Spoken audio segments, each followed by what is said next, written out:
A panel of doctors unloading on Capitol Hill this week as they testified about Obamacare. Take a look. It's nice to carry a plastic insurance card to say you're insured. It's quite another thing to access the care. None of what you're seeing and are about to see is unforeseen.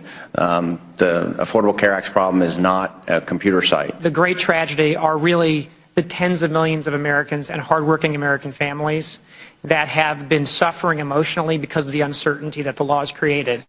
Well, one of those physicians, the last man you saw there on the tape you just watched, joins us now. He is orthopedic surgeon, Dr. Eric Novak. Doctor, thanks a lot for joining us this morning.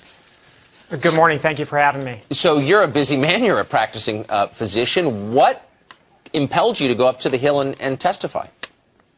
Well, Tucker, look, as the three of us on the panel said, this is really all about trying to be able to get the people here in Arizona that I take care of and doctors and other healthcare providers all around the country the ability to get access to care to patients who need it.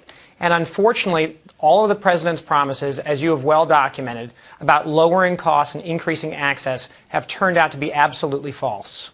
You heard on the campaign trail many liberals going out there and saying that this is really scare tactics on the part of Republicans, that doctors are unsatisfied with Obamacare, that this was not going to hurt you. This was not going to drive doctors away from wanting to practice medicine. What do you say to that?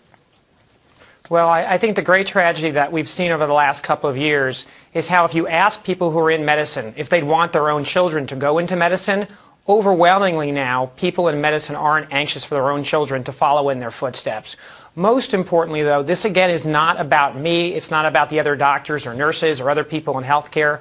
It's about can we provide the service to the patients that they need and meet the needs of those families. And increasingly, it's becoming more and more difficult to do as decision-making power is moving away from patients and families and more to politicians and their cronies. So someone's got to pay for all this stuff. The insurance companies made a deal early with the Obama people.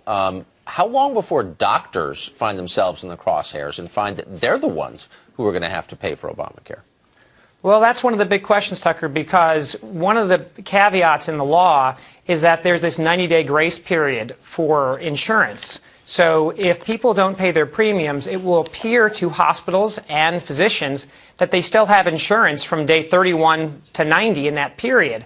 But apparently the insurance companies have no responsibility to actually cover that care, and so increasingly doctors and hospitals are going to be on the hook. And what does that uncertainty mean? It means that increasingly physicians and other providers are going to be less and less likely to even be willing to see patients who have insurance through the exchange. Exactly. That is really well explained. Doctor, thanks a lot for coming on this morning. Thanks, Doc.